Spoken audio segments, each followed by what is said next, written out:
स्वागत है आपका आज के हमारे नए क्लास में। आज के क्लास में बीएससी फर्स्ट सेमेस्टर वालों के लिए मैथ्स में जो आपकी बुक है डिफरेंशियल कैलकुलस, इस बुक का एक और टॉपिक लेकर आ चुके हैं, लिबनिज़ रूल। इस क्लास में बताएंगे लिबनिज़ रूल के अकॉर्डिंग आप किस तरीके से सवालों को लगाएंगे। ये जो रूल है वो आप पढ़ेंगे। आपका जो चैप्टर है सक्सेसिव डिफरेंशिएशन में इस चैप्टर के इस रूल के बारे में बताया गया है। पूरा तो इस चैप्टर को नहीं बताएंगे, इस चैप्टर से ये रूल काफ़ी इंपॉर्टेंट है और इस रूल से आपसे कहा जाता है कि nth बार क्या करिए, इसका डिफरेंशिएशन कर कर दिखाइए। तो कोई भी आपको फंक्शन दे रखा होगा, आपको उसका nth बार क्या करना होगा, n टाइम्स क्या करना होगा, डिफरेंशिएशन करना होगा।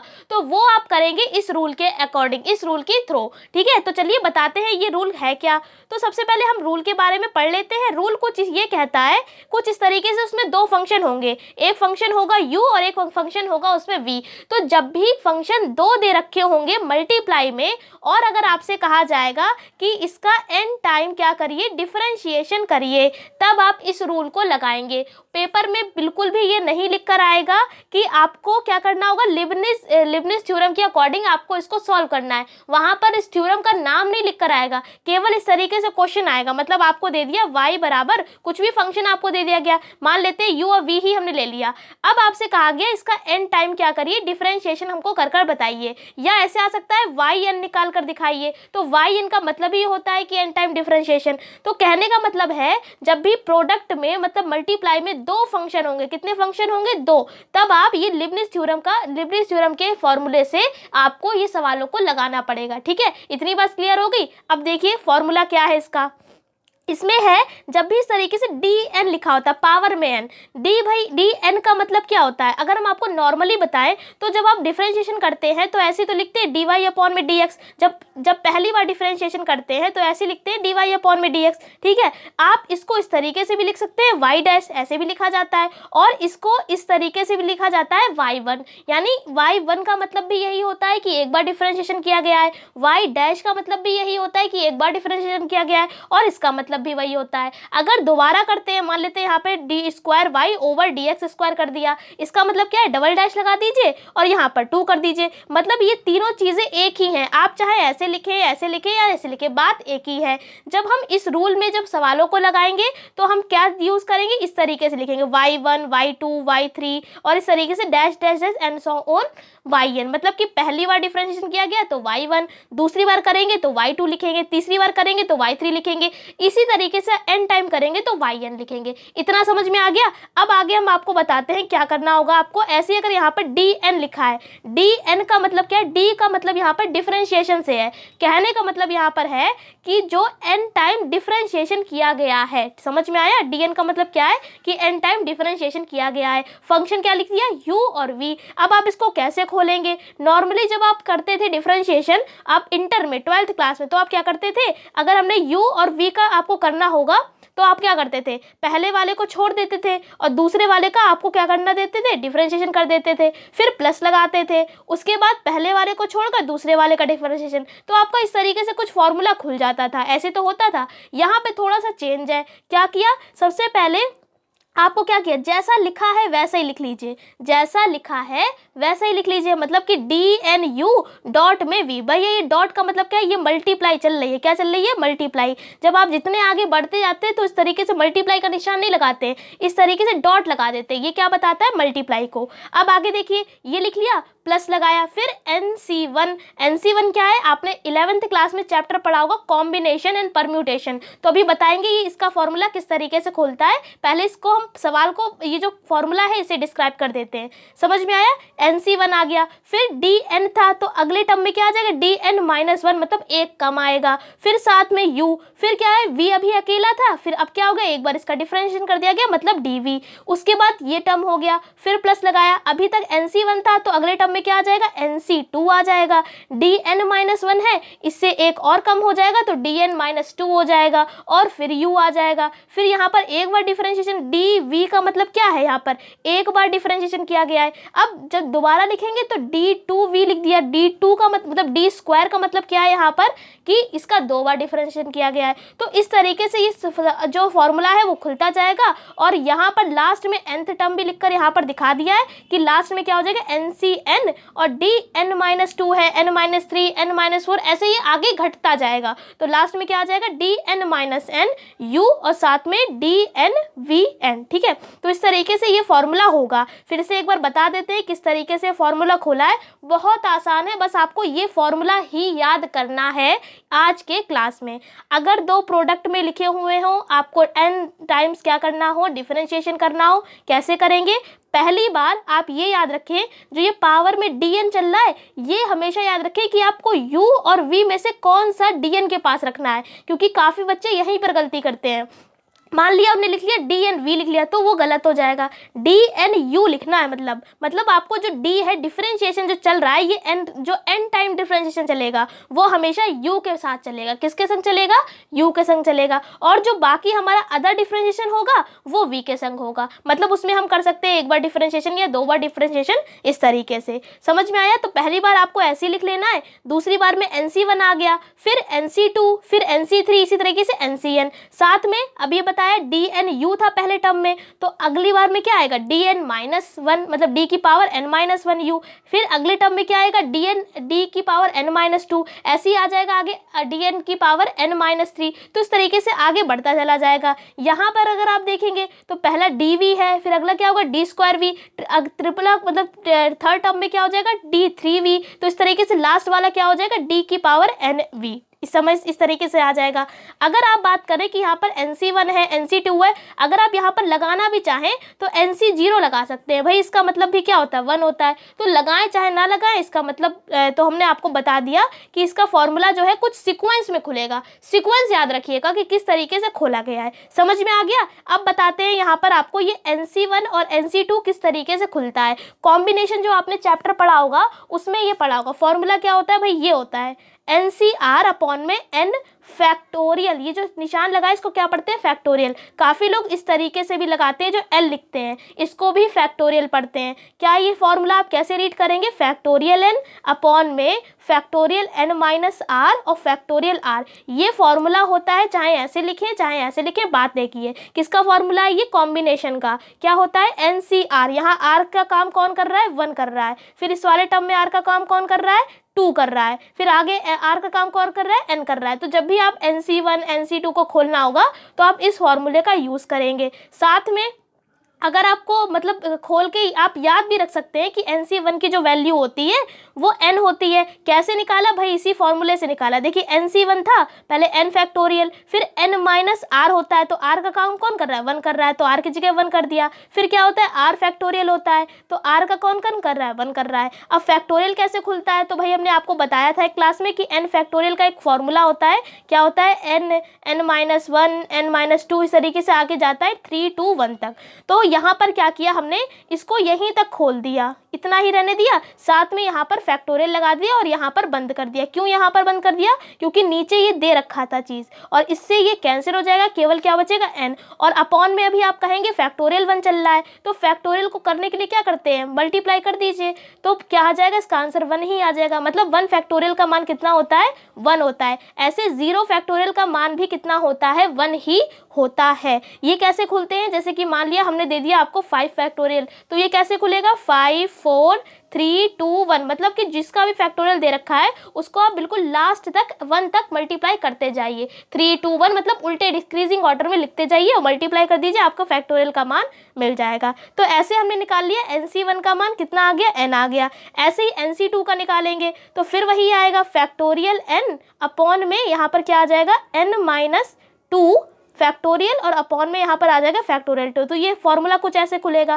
फिर यहाँ पर n फैक्टोरियल है, फॉर्मूला खोलेंगे केवल यहाँ तक इसलिए खोलेंगे ताकि ये कैंसिल हो जाए। तो कैंसिल करने के लिए यहाँ तक खोला, कैंसिल हो गया। क्या बचा ऊपर, केवल n-1, और अपॉन में क्या बचा, फैक्टोरियल 2। तो फैक्टोरियल 2 को आप कैसे खोलेंगे, 2 × 1, तो क्या आ जाएगा 2। तो क्या आ गया हमारा NC2 की वैल्यू, n-1 अपॉन में फैक्टोरियल 2। देखिए अगर आप ये याद रखेंगे तो ज़्यादा अच्छा रहेगा आपके लिए, क्योंकि आपको डायरेक्ट वहाँ पर वैल्यू आप रख देंगे। ज़्यादातर केवल NC1 और NC2 की ही वैल्यू रखी जाती है। ऐसे अगर बात करें NC3 की निकालनी है तो वो भी आप निकाल सकते हैं। क्या लिखा, फैक्टोरियल n-3 फैक्टोरियल और 3 फैक्टोरियल, ऐसे निकाल लीजिए। फिर इसमें आप n-3 तक खोलेंगे, उसको कैंसिल कर देंगे तो आ जाएगा n-1 n-1 n-2 इतना आ जाएगा। अपॉन में 3 फैक्टोरियल को कैसे खोलेंगे, 3 2 1, आपका ये आ गया NC3 की वैल्यू। समझ में आया कि किस तरीके से खोला जाएगा। अब चलिए एक सवाल को बताते हैं आपको। ये देखिए कुछ ये सवाल है और ये काफ़ी इंपॉर्टेंट भी है सवाल। क्या कहा जा रहा है क्वेश्चन में कि ये आपको दे रखा है in की पूरी वैल्यू, क्या दे रखी है, d की पावर n ओवर dx की पावर n x की पावर n log x, ये पूरा दे रखा है। और आपसे कहा जा रहा है कि प्रूफ करना है आपको ये, यानी कि अगर आप इसमें साफ साफ देखेंगे तो n-1 आ रहा है, मतलब इसमें डिफरेंशिएशन n-1 तक किया गया है, मतलब n-1 टाइम तक इसमें डिफरेंशिएशन किया गया है। तो ऐसे आप अंदाज़ा भी लगा सकते हैं। अगर मान लेते हैं यहाँ पर केवल n होता, मतलब ये n दे रखा है, तो इसका मतलब क्या है, यहाँ पर n टाइम्स डिफरेंशिएशन किया गया है। अब आप इसको कैसे खोलेंगे, तो सबसे पहले हमने क्या किया, जो क्वेश्चन में दे रखा था उसी को लिख लिया। देखिए लिख लिया और इसको बना लिया क्वेश्चन नंबर 1, क्योंकि अभी इसके आगे में ज़रूरत पड़ेगी इसलिए। अब क्या किया, यहाँ पर क्वेश्चन में कुछ ये दे रखा है, अगर आप इसमें देखेंगे ध्यान से तो ये दे रखा है d की पावर n ओवर dx की पावर n, ये लिखा है। आप क्या इसको d की पावर n नहीं लिख सकते, लिख सकते हैं। अभी हमने आपको बताया था कि d की पावर 1 का मतलब क्या है, d अपॉन dx, यही तो मतलब होता है। d की पावर 2 का मतलब क्या है, d स्क्वायर अपॉन में dx स्क्वायर, यही तो मतलब होता है। तो यहाँ पर n टाइम डिफरेंशिएशन है, इसका मतलब आप इसको dn लिख सकते हैं। तो हमने इस चीज़ को हटाकर यहाँ पर d की पावर n लिख दिया, बस इतना ही किया। ठीक है, बाकी चीज़ें जैसी थी उनको वैसे ही रहने दिया। अब इसको हमने तोड़ दिया n टाइम्स के लिए, क्या किया, dn-1 और d में ऐसे तोड़ दिया। जब आप इसको जोड़ेंगे तो आपका इतना ही आएगा, क्योंकि पावर को जोड़ेंगे, यहाँ पर पावर कुछ नहीं है तो 1 है, यहाँ पर जब जोड़ देंगे तो 1 से 1 कैंसिल हो जाएगा, मतलब आपका dn आ जाएगा। मतलब हमने सही तरीके से तोड़ा है, क्या आ जाएगा, तोड़ दिया। साथ में जो फंक्शन चल रहा है उसको लिख दिया। अब क्या किया, यहाँ पर ये जैसा अलग चल रहा है उसको चलने दिया। यहाँ पर क्या किया, ये d दे रखा है, d का मतलब क्या होता है भाई, डिफरेंशिएशन होता है, बता दिया। इस d का मतलब क्या है, डिफरेंशिएशन, मतलब आपको ये क्वांटिटी जो दे रखी है, ये जो फंक्शन दे रखा है, इसका आपको 1 टाइम क्या करना है, डिफरेंशिएशन करना है। तो भाई कर देते हैं, लेकिन अगर आप यहाँ पर देखेंगे तो 2 फंक्शन है, तो पहले को फर्स्ट मानेंगे दूसरे को सेकेंड मानेंगे। तो फॉर्मूला अभी हम आपको स्टार्टिंग में ही बता चुके थे, पहले को छोड़ दिया, log x का भाई क्या होता है डिफरेंशिएशन, 1 अपॉन x, फिर लगाया प्लस, फिर दूसरे को छोड़ा और पहले का डिफरेंशिएशन, तो x की पावर n का डिफरेंशिएशन क्या होता है, n, x की पावर n-1, यही तो होता है। तो बेसिकली इसका फॉर्मूला होता है पहले को छोड़ो दूसरे का डिफरेंशिएशन प्लस दूसरे को छोड़ो पहले का डिफरेंशिएशन। तो ये हमने फॉर्मूला खोल दिया, डिफरेंशिएशन मतलब कर दिया। अब क्या किया, यहाँ पर जब ये x ऊपर जाएगा तो ये n-1 पावर हो जाएगी। ऐसे ही मतलब इस क्वांटिटी को हमने यहाँ पर सॉल्व कर लिया अगले स्टेप में। अब क्या किया, dn-1 बाहर चल रहा था, इसको सबके पास पहुंचा दिया, यहाँ पर भी पहुंचा दिया, इसके पास भी और इसके पास भी पहुंचा दिया, भाई दोनों के पास पहुंचा दिया। n कांस्टेंट था तो इसको हमने बाहर ही रखा। अब यहाँ पर अगर आप देखेंगे, जब भी कभी इस तरीके से dn xn लिखा हो, मतलब जो भी डिफरेंशिएशन जिसका भी किया जा रहा है और ऊपर पावर सेम है, तो क्या आ जाता है, उतना ही फैक्टोरियल के संग आ जाएगा। मतलब ऊपर पावर कितनी चल रही है दोनों में, n, तो क्या आ गया, n फैक्टोरियल। ये फॉर्मूला प्रूफ किया जाता है, यहाँ पर प्रूफ करके नहीं दिखा रहे हैं, लेकिन आपको ये याद रखना है। मान लेते हैं हमने यहाँ पर लिखा d स्क्वायर x स्क्वायर, तो भाई इसका क्या आ जाएगा, फैक्टोरियल 2, इसका वैल्यू यही होती है, जो भी पावर चल रही है उसको आप फैक्टोरियल लगाकर लिख दीजिए। अब हमने लिख दिया dn-1 x की पावर n-1, बस ये याद रखना है कि आपको ये जो ऊपर वाली पावर है ये सेम होनी चाहिए, तो इसका क्या आ जाएगा, n-1 फैक्टोरियल। मतलब कि कुल मिलाकर आपको फैक्टोरियल के साथ लिखना होता है। तो यहाँ पर देखेंगे ये पावर दोनों की क्या है, सेम है, तो ये फैक्टोरियल के संग आ गई, मतलब ये इसकी वैल्यू आ गई। अब इसको सॉल्व करेंगे, n जैसा है वो ऐसे ही रहेगा। ये वाली क्वांटिटी अगर आप देखेंगे तो सेम इक्वेशन 1 के जैसी है, बस यहाँ पर n चल रहा है, यहाँ पर n-1 चल रहा है, यहाँ पर भी n चल रहा है, मतलब ये वैल्यू पूरी in की है और ये वैल्यू फिर किसकी हो जाएगी, in-1 की हो जाएगी, क्योंकि पूरी सेम इक्वेशन 1 की तरह है, बस n की जगह पर यहाँ पर n-1 है, तो क्या किया, in की जगह पर n-1 कर दिया। तो देखिए कितनी आसान तरीके से प्रूवमेंट जो हमको दे रखा था कर लिया। बेसिकली क्या किया, इसमें ट्रिक क्या है, ये dn है, dn को तोड़ा गया है, बस तोड़ने के बाद डिफरेंशिएशन तो आपको आता ही होगा, मेन ट्रिक यहाँ पर यही है, क्योंकि बच्चा यहीं पर आके फंस जाता है। यहाँ पर n-1 है, तो इसी को देखकर हमने ये पता कर लिया कि यहाँ पर n-1 टाइम डिफरेंशिएशन किया गया है। समझ में आ गया? ये काफ़ी इंपॉर्टेंट भी सवाल है, तो इसकी भी प्रैक्टिस कर लीजिएगा। अब देखिए अगला सवाल, ये भी काफ़ी इंपॉर्टेंट है और इसका तो प्रूवमेंट बहुत बार आता भी है। क्या कहा जाए, यहाँ पर दे दिया गया है y की y is equals to 10x, ये आपका फंक्शन दे दिया गया। क्या करेंगे, प्रूवमेंट आपको दे दिया गया है, ये सेम ऐसे ही क्वेश्चन आता है, वहाँ पर लिख कर नहीं आएगा कि लिबनिज़ रूल से आपको सॉल्व करना है। अगर आप इसमें देखेंगे कि n मिल रहा है, n-2 n+1 n, मतलब कि साफ साफ आपको प्रूवमेंट में दिखाई दे रहा है कि n टाइम डिफरेंशिएशन किया गया है। और आपने ये बात पढ़ रहे हैं इस टाइम कि जब भी n टाइम डिफरेंशिएशन की बात करी जाती है तो हमेशा हम क्या यूज़ करते हैं, लिबनिज़ थ्योरम का यूज़ करते हैं। समझ में आया? तो देखिए क्या किया, जो फंक्शन दे रखा है वो ले लिया, पहले एक बार डिफरेंशिएशन किया तो एक बार के लिए y1 लिख दिया। tan इनवर्स का क्या होता है डिफरेंशिएशन, 1/1 प्लस एक्स स्क्वायर। नहीं पता है तो भाई याद कर लीजिए, ये tan इनवर्स 1 का डिफरेंशिएशन का फॉर्मूला है।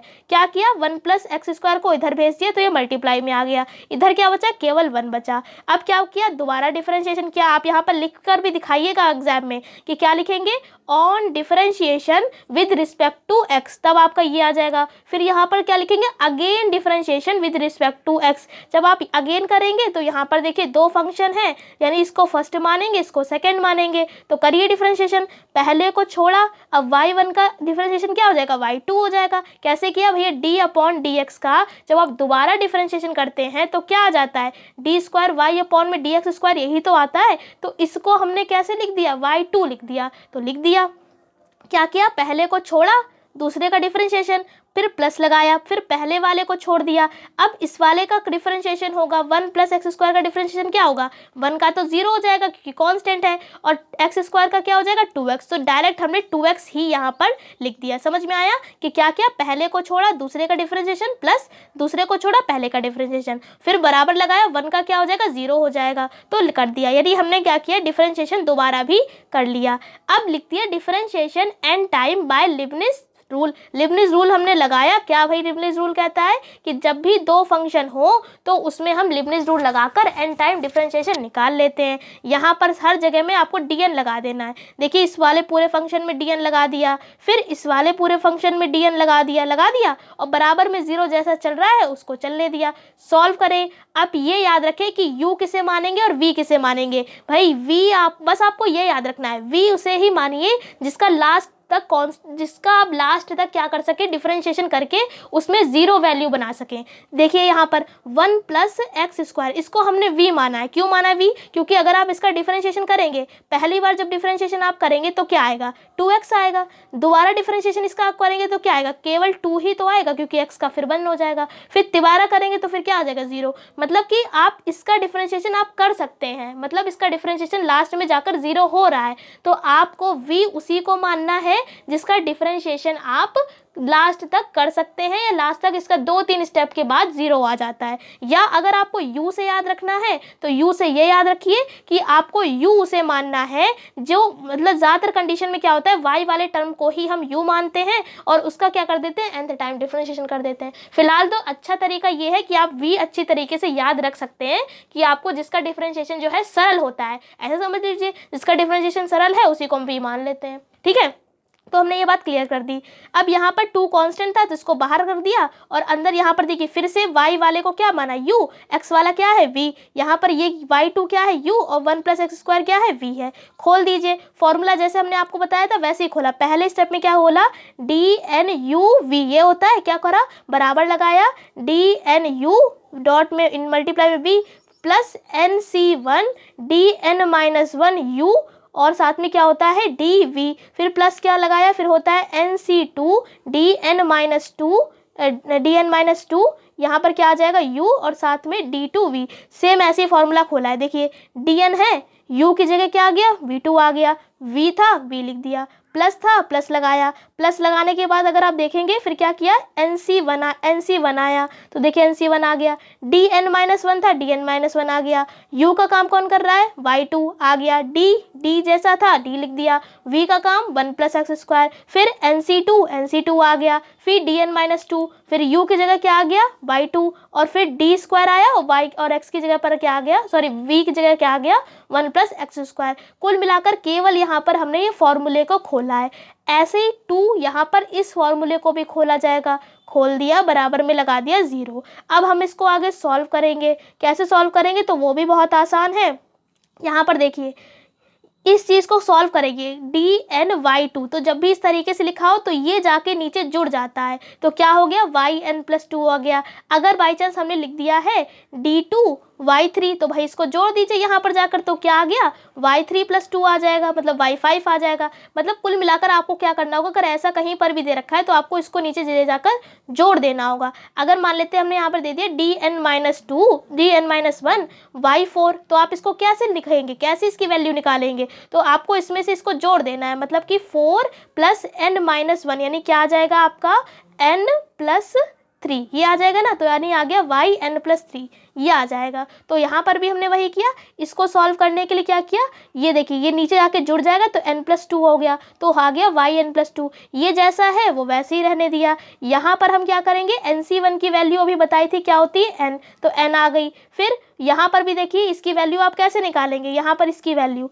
तो क्या किया, इसको नीचे जोड़ दीजिए, 2 + n-1 क्या आएगा, n+1 आ जाएगा, तो देखिए n+1 आ गया, yn+1। फिर इसका आप डिफ्रेंशिएशन एक बार करेंगे तो क्या आ जाएगा, 2x आ जाएगा। फिर NC2 की वैल्यू खोल दी, यहाँ पर इसको आप सॉल्व करेंगे तो ये भी जुड़ जाएगा जाकर, तो क्या हो जाएगा, 2 + n-2, 2 से 2 कैंसिल, यानी क्या आ गया, केवल n आ गया n यहाँ पर। इसका दोबारा डिफ्रेंशिएशन करेंगे, पहली बार डिफ्रेंशिएशन किया था तो क्या आया था, 2x, दोबारा करेंगे तो x का 1 हो जाएगा, केवल क्या बचेगा, 2 बचेगा। फिर इसमें भी ऐसे ही चीज़ों को सॉल्व किया है, सॉल्व कर लिया, 2 से 2 कैंसिल हो गया पूरा। जब आप इसको अच्छी तरीके से सॉल्व करेंगे, कॉमन ले आके, तो आपका फाइनली प्रूवमेंट हो जाएगा। सारे स्टेप्स लिखे हुए हैं और बहुत आसान तरीके से आप इसको सॉल्व कर सकते हैं। बहुत डिटेल में बताया है, आशा करते हैं आपको समझा पाए होंगे। बहुत सरल होते हैं, बस आपको इसमें ध्यान क्या देना है, इस लिबनिज़ रूल पर, ठीक है। और साथ में ये तो समझ में आ ही गया होगा, dn/2 है तो नीचे ले जाकर जोड़ा जाता है, बस वही y के साथ में आ जाता है, ठीक है। तो इस तरीके से आपको सवालों को सॉल्व करना है। ऐसे ये सवाल ये भी भाई काफ़ी इंपॉर्टेंट है और 2019 में पूछा भी गया था। इसमें भी देखिए साफ साफ लिखा हुआ है yn, यानी कि इसमें भी आपका लिबनिज़ रूल से सॉल्व होगा, ठीक है। कैसे सॉल्व करेंगे, पहले आप इसका y1 निकालेंगे, मतलब एक बार डिफ्रेंशिएशन करेंगे, y2 निकालेंगे, फिर डैश डैश करके ऐसे ही आपको yn निकालना होगा। अगर आप इसमें देखेंगे तो सारा सवाल आपको अच्छे से समझ में आ जाएगा। देखिए y1 निकाला, फिर हमने क्या किया, यहाँ से x को इधर पहुँचा दिया। जो भी अपॉन में चल रहा होता है वो आप साथ में इधर पहुँचा दें, जिससे कि सवाल जो है डिफरेंशिएशन करने में आसानी हो जाती है। तो इसीलिए हमने क्या किया, दोनों में x पूरे में आता तो हमने इसको इधर पहुँचा दिया। या आप चाहे यहाँ पर ये भी लिख सकते हैं ×x, मल्टीप्लाई भी करेंगे तो यहाँ के x कैंसिल हो जाएंगे और यहाँ पर एक x आ जाएगा, तो ये आ गया। दोबारा इसका डिफरेंशिएशन कर दिया, डिफरेंशिएशन करेंगे तो यहाँ पर आपको देखेंगे ध्यान से, तो ये वाली क्वांटिटी हमारी बन जाती है। काफ़ी क्वेश्चंस में ये क्वांटिटी बन जाती है, मतलब जो फंक्शन होता है वो बन जाता है। तो इसमें भी हमारा फंक्शन बन गया है और कुल मिलाकर ये आ गया। फिर हमने क्या किया, इसका nth टाइम डिफरेंशिएशन कर दिया, वही लिबनिज़ रूल लगा दिया और हमारा फाइनली आंसर आ जाएगा। तो इस तरीके से अब सवालों को आपको सॉल्व करना है। ये सवाल अगर आप देखेंगे, देखिए काफ़ी क्लास लंबी हो गई है तो इसलिए एक एक स्टेप को तो आपको नहीं बता रहे, लेकिन अगर आप हमसे कमेंट में पूछेंगे, कोई चीज़ नहीं समझ में आ रही है तो आप बेझिझक आप हमसे कमेंट सेक्शन में कमेंट करके पूछ सकते हैं, आपको हम रिप्लाई ज़रूर दे देंगे। समझ में आ रहा है, फिलहाल बहुत टफ नहीं है, बस आपको ध्यान लिबनिज़ रूल पर देना है कि किस तरीके से सवाल को खोला गया है। एक एक स्टेप अगर आप ध्यान से समझेंगे तो समझ में आ जाएगा। इसी सवाल को अगर आप देखेंगे तो देखिए ये पूरा फंक्शन दे रखा है, ठीक है। कॉस इनवर्स था, इधर जाएगा तो केवल कॉस बने जाएगा। फिर log m⁴n का फॉर्मूला खोल दिया। log m⁴n का क्या होता है, n log m होता है, यानी पावर आगे आ जाती है। तो क्या किया, पावर ये आगे आ गई बाय द फॉर्मूले, ठीक है।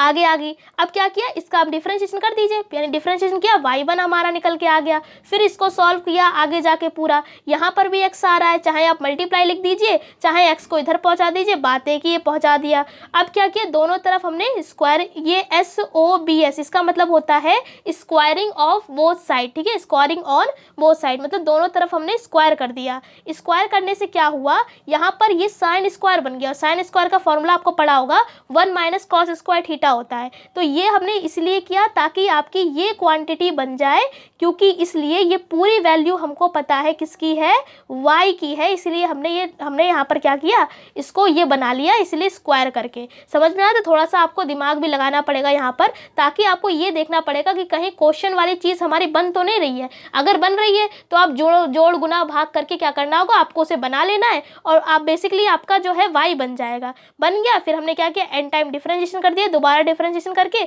और आपका आंसर आ गया। तो इस तरीके से आपको सवालों को सॉल्व करना है। ये सवाल भी देखिए वैसा ही है, बस इसमें क्या किया है, थोड़ा सा अलग कर दिया। पूरा एन टाइम डिफरेंशिएशन करने के बाद ये हम आपको थोड़ा सा समझा देते हैं, इतना तो समझ में आ ही जाएगा आपको। उसके बाद हमने x बराबर 0 पुट कर दिया। 0 जब पुट करेंगे तो ये तो 0 हो गया, ठीक है, a स्क्वायर यहाँ बचेगा तो a स्क्वायर बच गया। yn+2, जब भी yn+2 है, जब हम 0 पुट करते हैं तो इस तरीके से ब्रैकेट में नीचे 0 लगा देते हैं, ब्रैकेट के बाहर, ठीक है। तो जब 0 पुट करेंगे तो यहाँ पर ब्रैकेट के बाहर क्या आ जाएगा, 0। ऐसे ये x है, ये तो पूरा 0 हो जाएगा। फिर एन स्क्वायर वाई एन दे रखा है, तो ये एन स्क्वायर तो ऐसे ही रहेगा, वाई एन है, इसका क्या हो जाएगा, वाई एन 0 हो जाएगा, ठीक है। ये जब उधर जाएगा तो ये माइनस का हो जाएगा। फिर क्या किया आगे, ये वाई एन 0 को नीचे ले आए यहाँ पर, तो हमारा क्या आ गया, माइनस का एन स्क्वायर अपॉन में ए स्क्वायर आ गया। आप चाहे यहीं तक छोड़ सकते हैं, ये भी आपका सवाल सही है, लेकिन इसमें इस सवाल में आपको क्या दे रखा है, प्रूवमेंट दे रखा है कि ये प्रूवमेंट आपको लाकर दिखाना है, और आपका पूरा आ गया है, इतना आ गया। लेकिन यहाँ पर आपका क्या आ रहा है, yn+2 का होल ऑफ 0, और yn का आप इसको नॉट पढ़ लीजिए चाहे 0 पढ़ लीजिए, जो आपको पढ़ना है। तो आप इसी क्वांटिटी को क्या कर सकते हैं, इस तरीके से 0 ना लगाकर लिमिट x टेंड्स टू 0 भी लिख सकते हैं। तो इसलिए और कर यहाँ पर हमने आपको बता दिया है। तो इस तरीके के कुछ सवाल थे जो आशा करते हैं आपको समझा पाए होंगे। और भाई इस चैप्टर को बिल्कुल भी मत छोड़िएगा, क्योंकि इससे एक ना एक क्वेश्चन आपके एग्जाम में पूछा जाएगा। तो आशा करते हैं पूरी चीज़ें आपको अच्छे से समझा पाए होंगे। कोई भी आपको डाउट हो रहा है तो आप हमसे कमेंट करके पूछ सकते हैं। नहीं समझ में आ रहा है तो भाई 1 बार 2 बार 3 बार वीडियो भले भगा कर देखिए, लेकिन देखिए ज़रूर, क्योंकि इस वाले टॉपिक से आएगा सवाल ज़रूर आपके पेपर में। आपको नहीं समझ में आ रहा है तो भाई इस फॉर्मूले को समझने की कोशिश करिए। फिलहाल तो पूरी कोशिश करी है आपको समझाने की, और नहीं समझ में आ रहा है तो भाई क्या ही कर सकते हैं, आपको 1 2 3 बार वीडियो देखिए तो समझ में आ जाएगा। अब इसकी PDF जो है वो आपको टेलीग्राम पर मिल जाएगी, तो टेलीग्राम पर जाकर ज्वाइन कर लीजिएगा, डेप्थ स्टडी। और जो यहाँ पर नए हैं, कई चैप्टर्स हमने पढ़ा दिए हैं, तो उसकी प्लेलिस्ट भी हम आपको डिस्क्रिप्शन में दे देंगे, अगर आप देखना चाहें तो देख सकते हैं वहाँ पर जाकर। इस क्लास में इतनी रखते हैं, अगले क्लास में मिलेंगे अगले नए टॉपिक के संग। तब तक के लिए जय हिंद, जय भारत।